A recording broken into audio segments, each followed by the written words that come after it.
Hello viewers, আসসালামু আলাইকুম। জান্নাত কিচেন অ্যান্ড ব্লগ থেকে আপনাদের স্বাগত। আজকের পর্বে আপনাদের জন্য নিয়ে এসেছি পুকুরের তাজা কাচকি মাছের চচ্চড়ি। ছোটো মাছ কম বেশি আমরা সবাই পছন্দ করি। ছোটো মাছ পছন্দ করলে এমন মানুষ খুব কমই পাওয়া যাবে।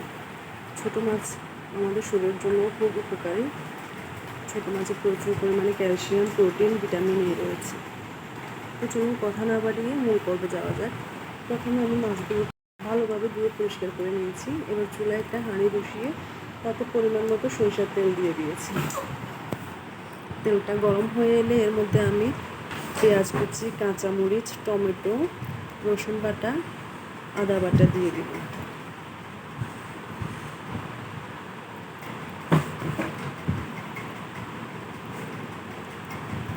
এর সাথে আমি লবণটা স্বাদ মতো অ্যাড করে দেব। লবণটা ভাজার সময় দিলে টমেটো এবং পেঁয়াজগুলো তাড়াতাড়ি সফট হয়ে যাবে। আমি সময় নিয়ে কিছুক্ষণ ভেজে নেব।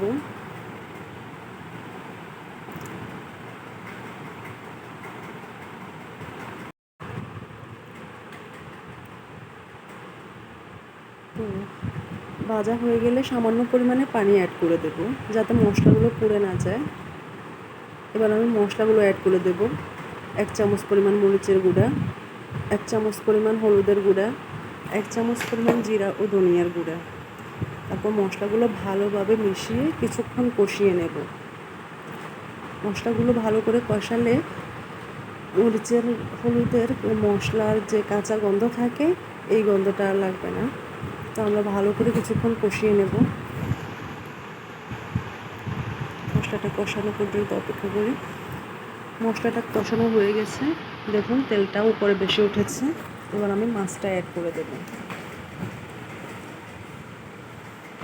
মাছগুলো অ্যাড করে ভালোভাবে মশলার সাথে মিশিয়ে নেব। তারপর সামান্য পরিমাণে একটু পানি দিয়ে দেব। ছোটো মাছে বেশি পানি লাগে না। তারপর ঢাকনা দিয়ে রান্না করব 4-5 মিনিট। 4-5 মিনিট পর রান্নার দেখুন বলক চলে এসেছে। আরও কিছুক্ষণ রান্না করব।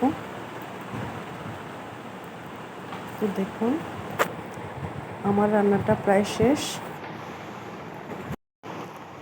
তো ছোটো মাছের ঝোল খেতে ভালো লাগে না, ঝোলটা শুকিয়ে গেলে কিছুটা ধনেপাতা দিয়ে আমি নামিয়ে নেব।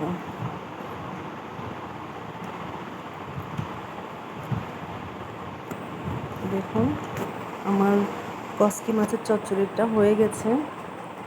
তো আপনাদের যদি ভালো লাগে লাইক, কমেন্ট এবং শেয়ার করার কথা ভুলবেন না। আল্লাহ হাফেজ।